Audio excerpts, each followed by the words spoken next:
The emergency klaxons were blaring so loudly in the Galactic Federation Command Center that Admiral Thornfield had to shout just to be heard over the sound of impending doom, which, to be fair, was pretty much his default volume anyway. "Ladies, gentlemen, and assorted life forms," he bellowed, his face turning that special shade of red that meant someone was about to have a very bad day. "We are officially screwed. The Vorthak Empire has given us 48 hours to surrender unconditionally, or they'll turn our entire solar system into what their translator charmingly calls space dust, with delusions of grandeur." The assembled diplomats, military officials, and one very bored-looking janitor all shifted uncomfortably in their seats. The Vorthak Empire wasn't exactly known for their sense of humor. They were more famous for their hobby of turning populated planets into abstract art installations.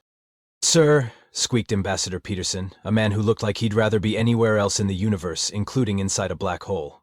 "Surely we can negotiate. I mean, they must want something besides our complete annihilation, right?" Admiral Thornfield's laugh had all the warmth of a funeral in space. "Oh, they want something all right. They want us to grovel, beg, and then die anyway, because apparently that's what passes for entertainment in their corner of the galaxy." That's when Ambassador Maya Rodriguez raised her hand. Maya was the kind of person who made other diplomats nervous, not because she was incompetent, mind you, but because she was competent in ways that made absolutely no sense to anyone with a functioning survival instinct. She had a track record of solving impossible situations through methods that could generously be described as creative, and more accurately described as completely insane. "I'll go," she said, with the casual tone of someone volunteering to pick up coffee, not negotiate with the universe's most notorious genocidal maniacs. The room went so quiet you could hear a pin drop. "In space, through a vacuum." "Maya," Admiral Thornfield said slowly, "you do realize that the Vorthak Empire is led by Warlord Crathul, who once destroyed an entire star system because he didn't like their tourism slogan?" Maya shrugged. "Yeah, but have you seen their diplomatic protocol? It's basically just scream until everyone agrees with you. I deal with my teenage nephew. Same energy, different species." "This is suicide," whispered Ambassador Peterson, who was now actively hyperventilating into a paper bag. "Probably," Maya agreed cheerfully, "but it's suicide with style. Besides, what's the worst that could happen? They kill me? They're already planning to kill everyone anyway. At least this way I get to meet the galaxy's most infamous warlord before I die. Could be fun." The room erupted in protests, but Maya was already standing up, straightening her jacket, and checking her diplomatic credentials. She had that look in her eyes that her colleagues had learned to fear. The look that said she had a plan that definitely shouldn't work but somehow always did. "Maya," Admiral Thornfield said, his voice taking on a pleading quality, "please tell me you have some sort of strategy beyond wing it and hope for the best." Maya's grin could have powered a small space station. "Oh, I have a strategy, all right. I'm going to treat Warlord Crathul exactly like what he is." "A bloodthirsty genocidal maniac," Peterson squeaked. "A very angry person who probably just needs someone to listen to him," Maya corrected. "Trust me, I've got this." And with that, she walked out of the room, leaving behind a stunned silence and the growing certainty that humanity's fate now rested in the hands of someone who approached intergalactic diplomacy like she was planning a therapy session. The janitor, who had been quietly observing the entire exchange, finally spoke up. "You know, I've seen a lot of crazy things in my time, but I think she might actually pull this off." Admiral Thornfield looked at him with desperate hope. "Really?" "Nah," the janitor said, going back to his cleaning. "But it's going to be one hell of a show." 12 hours later, Maya found herself standing in the docking bay of the Vorthak flagship, a massive vessel that looked like someone had taken a Gothic cathedral and decided it needed more spikes and fewer windows. The air recyclers were working overtime to process the smell of what she could only describe as eau de intimidation with notes of sulfur. The Vorthak crew members scurried around her like she was carrying some sort of contagious disease, which, from their perspective, she probably was. The disease was called humanity, and it had a tendency to make perfectly reasonable conquest plans go completely sideways. "Human," growled a voice that sounded like gravel being processed through a wood chipper. "You will follow. Do not speak. Do not look directly at the warlord. Do not breathe too loudly. Do not exist too enthusiastically." Maya turned to see Commander Vex, Crathul's second-in-command, who looked like he'd been carved from nightmare fuel and disappointment. He was doing his best to look menacing, but Maya had seen scarier things in her morning coffee. "Got it," Maya said cheerfully. No speaking, no looking, no breathing, no existing. Question though, if I'm not supposed to exist enthusiastically, is existing reluctantly okay? Or should I aim for existing with mild indifference? Commander Vex's 3 eyes blinked in sequence, which Maya was pretty sure was the Vorthak equivalent of a system error. Just follow, he said, clearly not equipped to handle humans who asked clarifying questions about their own execution protocols. The walk to the throne room was designed to be intimidating. The corridors were lined with the skulls of conquered species. The walls were covered in weapons that looked like they'd been designed by someone with serious anger management issues, and the lighting was set to ominous foreboding, with hints of impending doom. Maya nodded appreciatively. Nice decorating. Very evil overlord chic. I especially like the skull arrangement. Is that organized by species or by how much they screamed? Both, Vex answered automatically, then caught himself. I mean, silence, human. The throne room doors opened with a sound like the universe crying. Inside, sitting on a throne that looked like it had been built from the bones of extinct civilizations, was Warlord Crathul himself. He was everything the legends said he was and more. 8 feet tall, covered in scales that looked like they could deflect starship weaponry, with eyes that glowed red with barely contained rage.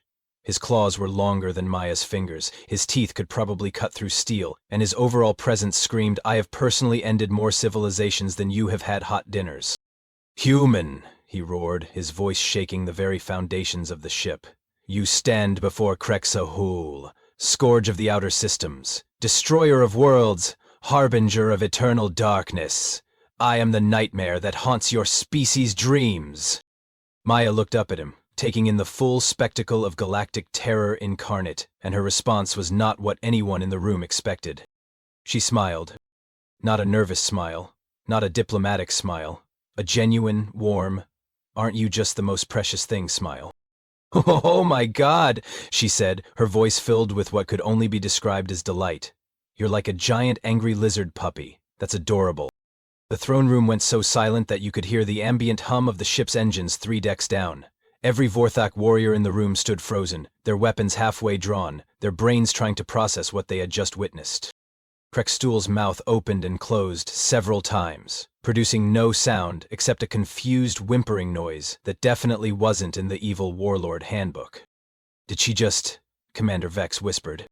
Call the scourge of the outer systems adorable, another warrior finished. I think she did. Maya, completely oblivious to the existential crisis she had just triggered, continued talking. I mean, look at you. You're all worked up and shouty. When's the last time you had a proper meal? You look like you could use a hug and maybe some chamomile tea. Crathul's eye twitched. In 3,000 years of conquest, no one had ever suggested he needed chamomile tea. I am the harbinger of eternal darkness, he said, but his voice had lost some of its conviction.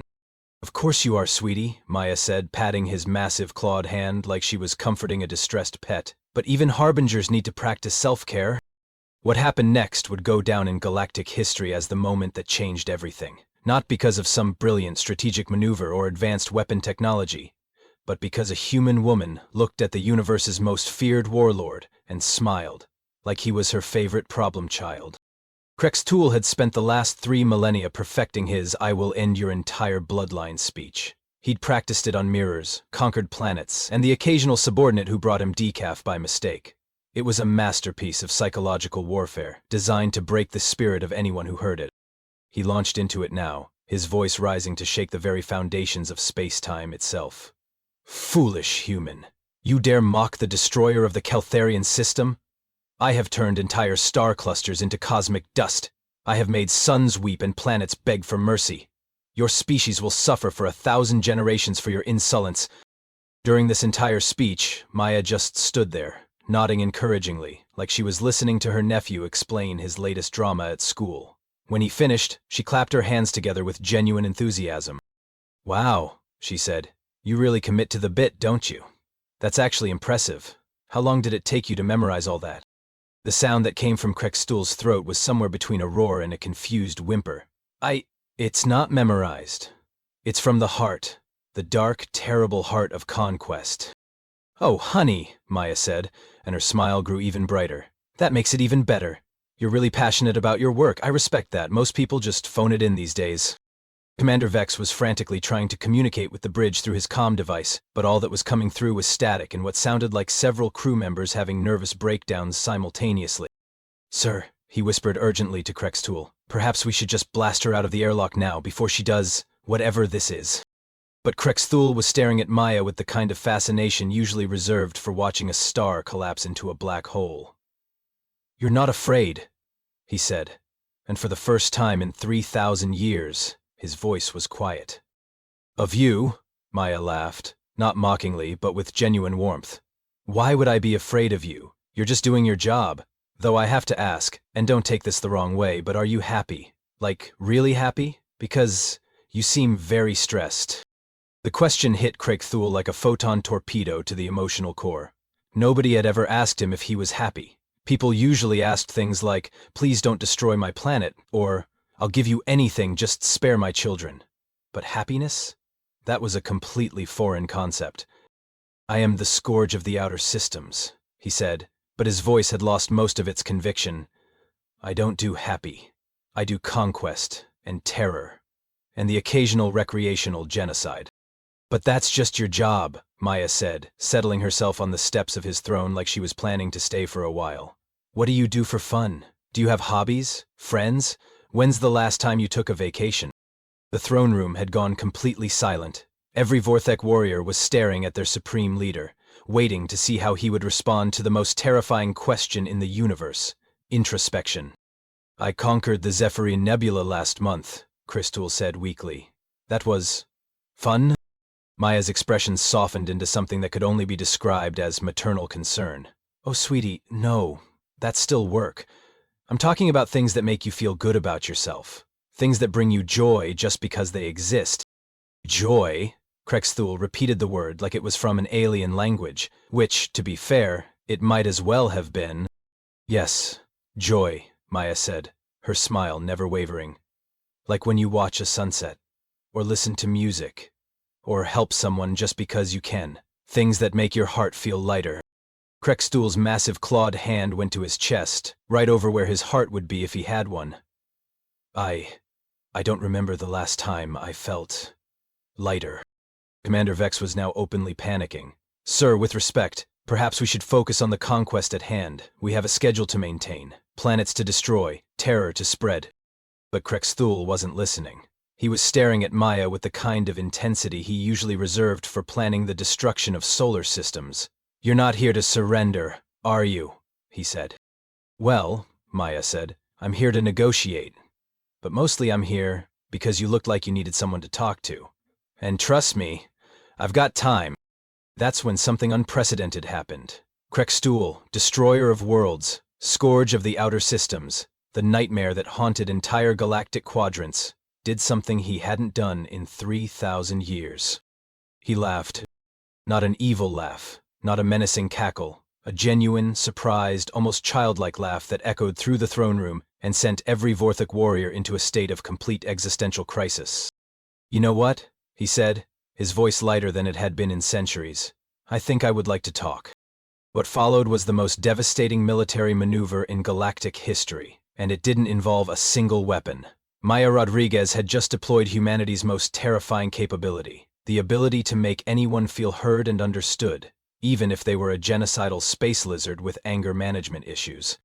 "So," Maya said, making herself comfortable on the throne room steps like she was settling in for a long chat with an old friend. "Tell me about yourself. Not the whole destroyer of worlds thing, I mean you. What's your story?" Crathul blinked all three of his eyes in sequence. "My story?" "Yeah, your origin story. Everyone's got one. Were you always into the whole conquest thing, or did something happen that made you want to destroy civilizations for a living?" The question hit Crathul like a direct hit from a plasma cannon. Nobody had ever asked him about his motivations before. Usually, people were too busy screaming or exploding to show much interest in his personal journey. He began, then stopped, his massive claws fidgeting with the armrests of his throne. "I was not always the scourge of the outer systems." "I figured as much," Maya said encouragingly. "You don't get born with a title like that, so what happened?" And then, to the absolute horror of every Vorthak warrior in the room, their supreme leader began to open up. I was supposed to be a scholar," Crathul said, his voice growing quieter. I studied ancient texts, translated lost languages. I wanted to preserve knowledge, not destroy it. Maya's expression softened even further. That sounds beautiful. What changed? The Council of Elders, Crathul said, and for the first time in 3,000 years, there was pain in his voice instead of rage. They said my work was worthless, that the Vorthak way was conquest, not contemplation. They destroyed my research, called me weak, said I was a disgrace to my species. Oh, honey, Maya said, and she actually sounded genuinely upset on his behalf. That's terrible. No wonder you're so angry. You were just trying to do something meaningful and they tore you down for it. Commander Vex was now frantically whispering into his comm device. Bridge, we have a code orange situation. The Warlord is sharing feelings. Please advise immediately. The response from the bridge was a series of panicked voices overlapping each other. He's what, sharing feelings? Is that even possible? Should we evacuate? Is this some kind of human biological weapon? But Crathul was on a roll now. 3 millennia of suppressed emotions pouring out like a dam had burst. They made me lead the military campaigns. Said if I wouldn't contribute to Vorthak culture through scholarship, I could contribute through conquest. Every planet I destroyed, every civilization I ended, I told myself it was for the greater good of my people. But it wasn't, was it? Maya said gently. No, Crathul admitted, his voice breaking. It was just easier than fighting them. Easier than being different. Easier than admitting that I never wanted to hurt anyone.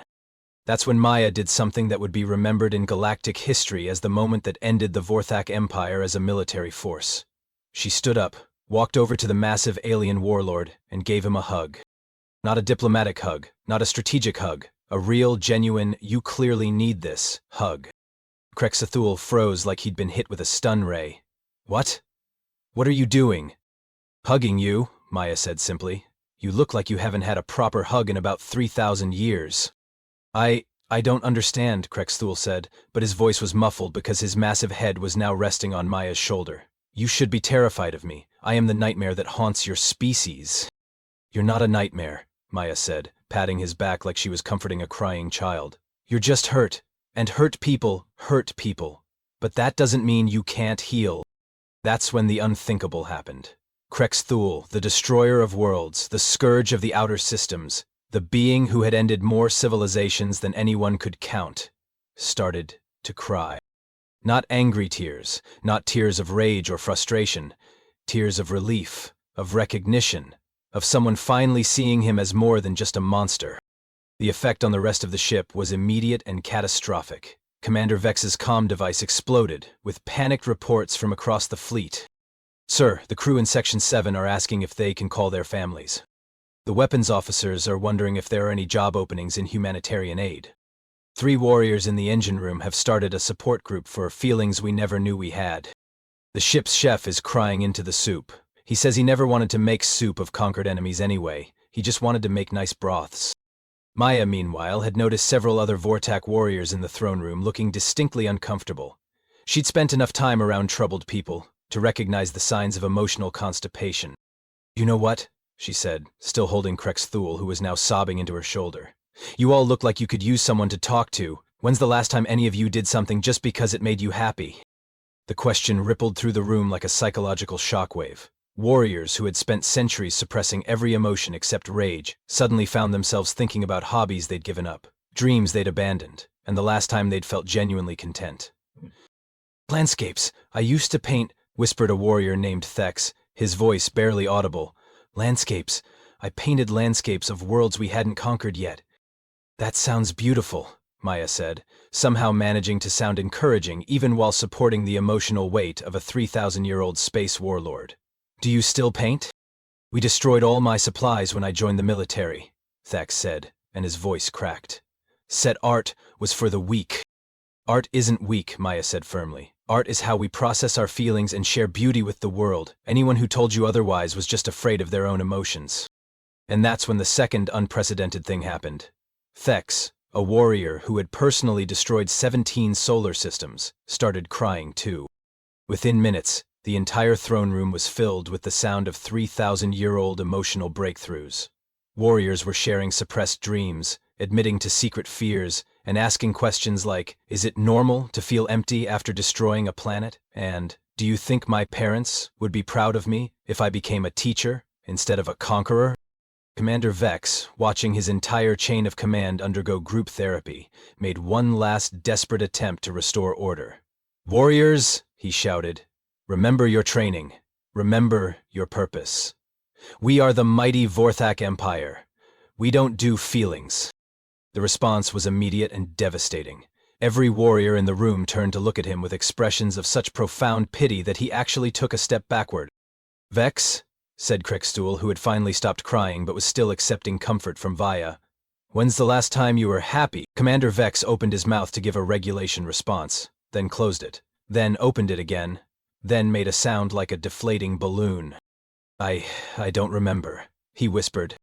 "That's okay," Maya said, somehow managing to sound comforting to both a crying warlord and his existentially confused second-in-command. "That's what we're here to figure out. Everyone deserves to be happy, even space conquerors." And that's when Commander Vex, the voice of military discipline and the last bastion of Vorthak emotional suppression, did something that would be talked about in therapy circles across the galaxy for generations to come. He asked, Can I have a hug too?" What happened next could only be described as the most catastrophic military breakdown in galactic history, and it was all because one human woman had the audacity to treat warriors like people who deserved emotional support.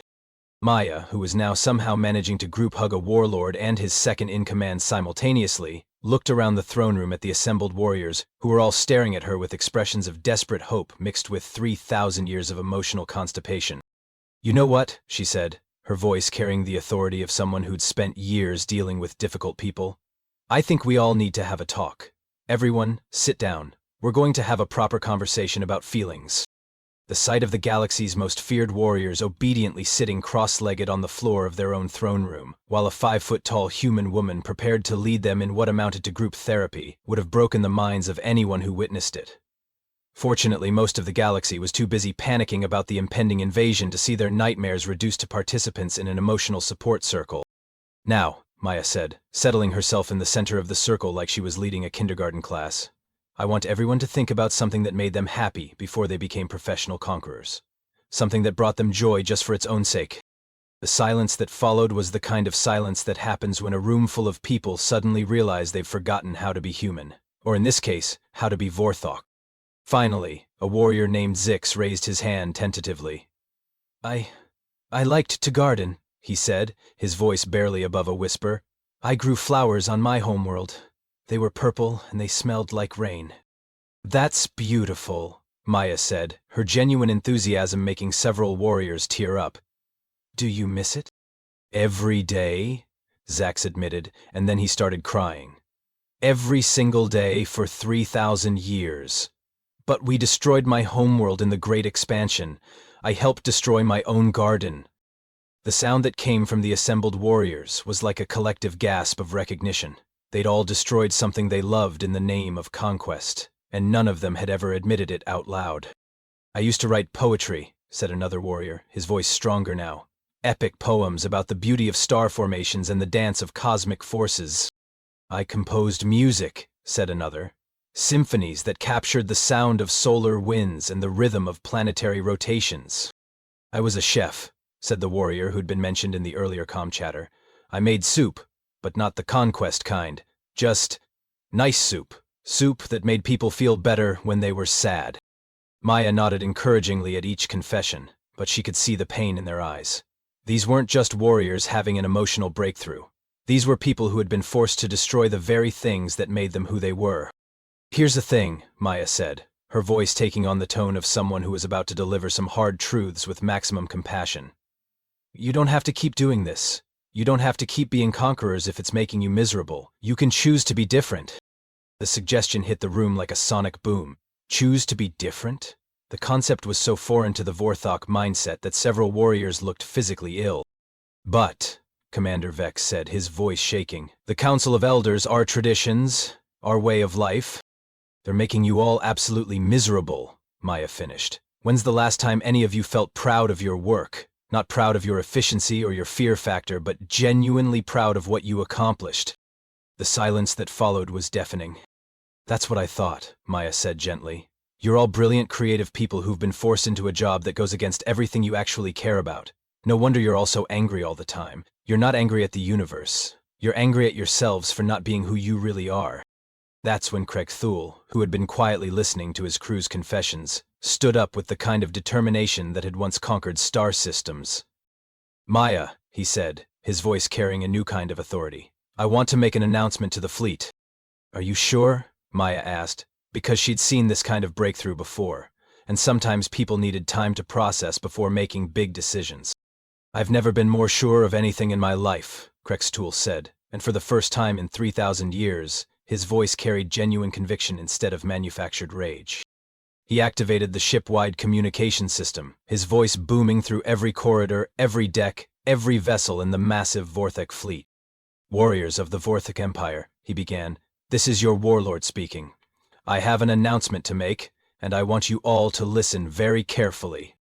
Across the fleet, millions of warriors stopped what they were doing. In the engine rooms, the weapons bays, the command centers of 1,000 ships, every Vorthak in the Armada waited to hear what their supreme leader had to say. "For 3,000 years, Crathul continued, we have built our identity on conquest and destruction. We have told ourselves that this was the Vorthak way, that this was what made us strong. But I want to ask you all a question, and I want you to answer it honestly. Are you happy?" The silence that followed was so complete that it seemed to stretch across the vacuum of space itself. "Because I'm not," Crathul said, his voice breaking slightly. "I haven't been happy in 3,000 years. I've been angry, I've been efficient, I've been feared across the galaxy, but I haven't been happy. And I don't think any of you have been either." The communication system crackled, with the sound of thousands of warriors having simultaneous emotional revelations. Ship after ship reported the same thing. Crews stopping their work, asking questions they'd never asked before, and in some cases, starting to cry. "I want you all to think about who you were before you became warriors," Crathul continued. "What did you love? What made you feel alive? What dreams did you give up when you joined the military?"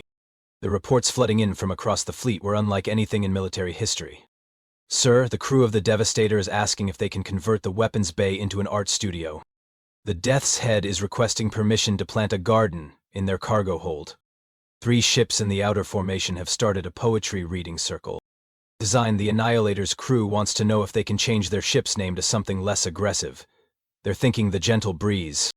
Maya watched the communication reports with growing amazement. She'd expected to maybe get through to Crathul, possibly save Earth from destruction. She hadn't expected to accidentally trigger a fleet-wide identity crisis that was spreading faster than a computer virus.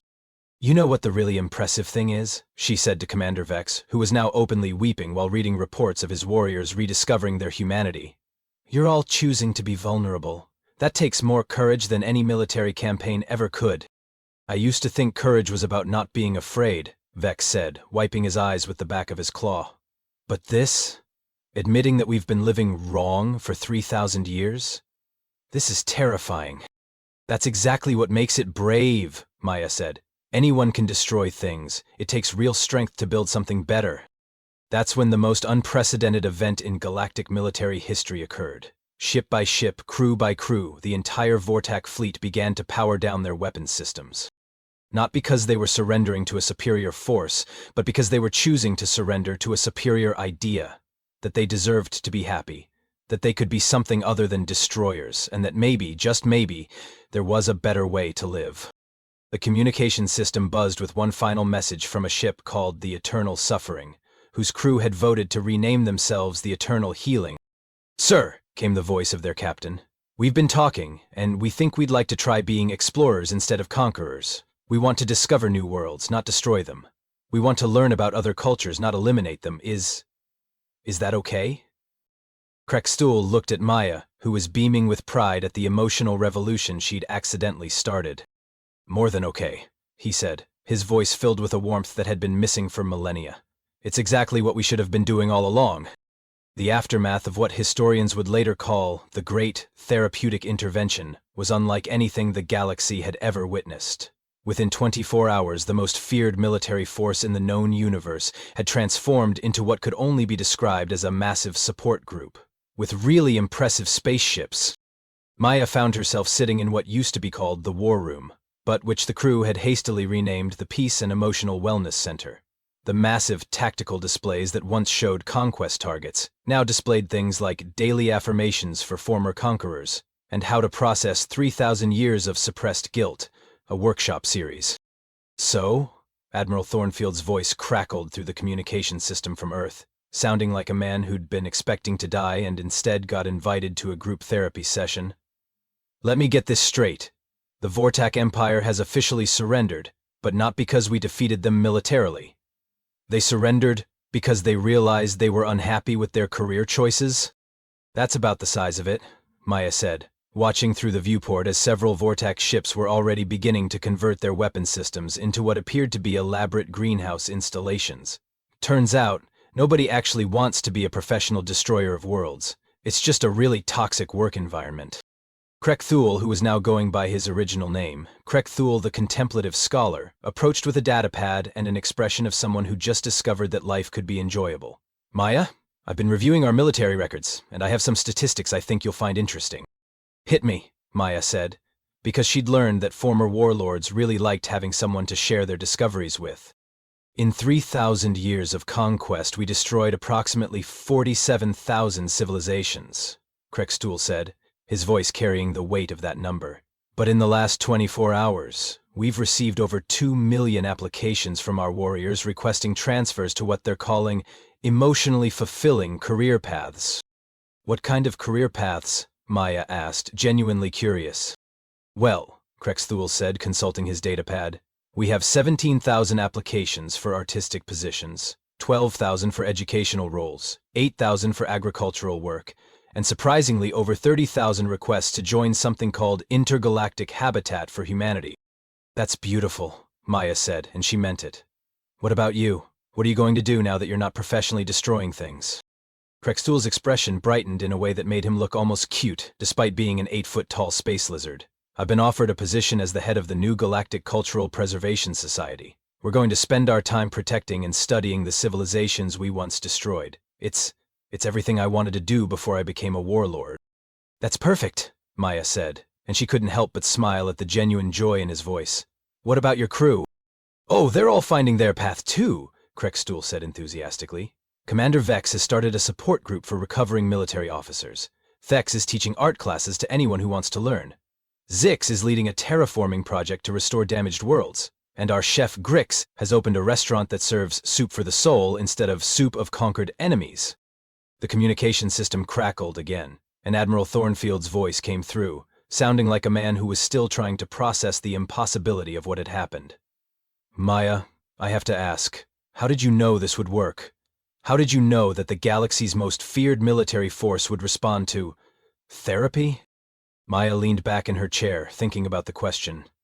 I guess it's because I've spent my whole career dealing with difficult people, and I've learned that most of the time, when someone's being terrible, it's because they're in pain. Crathul and his warriors weren't evil. They were just stuck in a system that didn't allow them to be who they really were. But they were conquerors, Admiral Thornfield protested. They destroyed entire civilization. Be-My were people who'd been told that destroying things was the only way to have value, Maya corrected. Once they realized they had other options, they chose differently. That's not evil, that's just human nature. Or in this case, Vorthak nature. A new voice joined the conversation, sounding slightly bemused.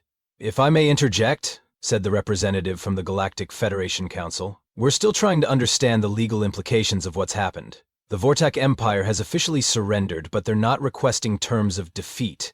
They're requesting emotional support resources and career counseling services.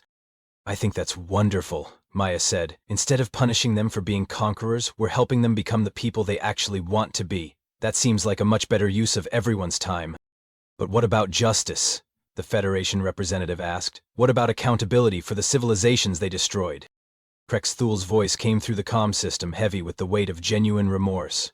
If I may address that, he said. We've been discussing this extensively in our, what do you call them, processing circles. We want to make amends. We can't bring back the civilizations we destroyed, but we can dedicate our lives to preventing anyone else from making the same mistakes we did. How exactly do you plan to do that? Admiral Thornfield asked. We're establishing the Galactic Peace Corps, Crathul said, his voice growing stronger with conviction. Every former Vorthak warrior will spend the rest of their lives in service to rebuilding what we helped destroy. We'll help settle refugees, restore damaged worlds, and most importantly, we'll share our story so that no other species makes the same mistakes we did. Maya felt a warm glow of pride at how far they'd all come in just 24 hours. That sounds like a perfect way to turn your pain into purpose, she said. We learned that from you, Crathul said, and his voice carried the kind of gratitude usually reserved for people who'd saved your life, which, Maya realized, was probably exactly what she'd done. The conversation was interrupted by Commander Vex's voice coming through the ship's internal communication system. Attention all crew members, he announced. The first session of Healing Through Healthy Communication will begin in Conference Room 7 in 10 minutes. Today's topic is learning to express needs without threatening to destroy solar systems. Light refreshments will be provided. Maya couldn't help but laugh. You know what the best part is? She said to everyone listening. You're all going to be so much happier, and happiness is contagious. You're going to make the entire galaxy a better place just by being yourselves. Maya, Admiral Thornfield said, his voice carrying a note of awe. I think you might have just ended the age of galactic warfare. Not through superior firepower or strategic brilliance, but through the radical idea that everyone deserves to be happy. Well, Maya said, settling back to watch as more Vorthak ships began converting their weapon systems into what appeared to be mobile libraries and art studios. It's like I always say, the most powerful weapon in the universe isn't a bomb or a laser. It's the ability to see someone for who they really are and love them anyway. Crathul approached her with something that looked suspiciously like a friendship bracelet made from repurposed weapon components. Maya, he said, his voice soft with emotion, I want you to know that you didn't just save the galaxy from us. You saved us from ourselves. We will never forget what you've done. Maya accepted the bracelet with a smile that could have powered a small star. Just remember, she said, you did the hard part. You chose to be vulnerable. You chose to change. You chose to be better. That's all you. I just reminded you that you had a choice. And as the former Vorthak Empire began its transformation into the galaxy's largest volunteer organization, Maya Rodriguez settled in to watch the most beautiful sight in the universe. People discovering that they could be happy, that they could be kind, and that they could choose to build instead of destroy. The galaxy would never be the same again, and for the first time in 3,000 years, that was exactly what it needed. As for Maya, she had one more surprise waiting for her. The Galactic Federation had voted unanimously to create a new position just for her, Chief Diplomatic Therapist, with a mandate to travel the galaxy and help other species work through their emotional issues before they turned into intergalactic incidents. Because sometimes the best way to save the universe isn't through warfare or politics or advanced technology. Sometimes you just need someone who's willing to look at the scariest person in the room and say, hey, you look like you could use a hug. And that, as it turned out, was humanity's greatest gift to the galaxy. The revolutionary idea that everyone, no matter how terrible they seemed, was just a person who deserved to be understood. Even if they were an 8-foot-tall space lizard with a 3,000-year history of planetary destruction. Especially then,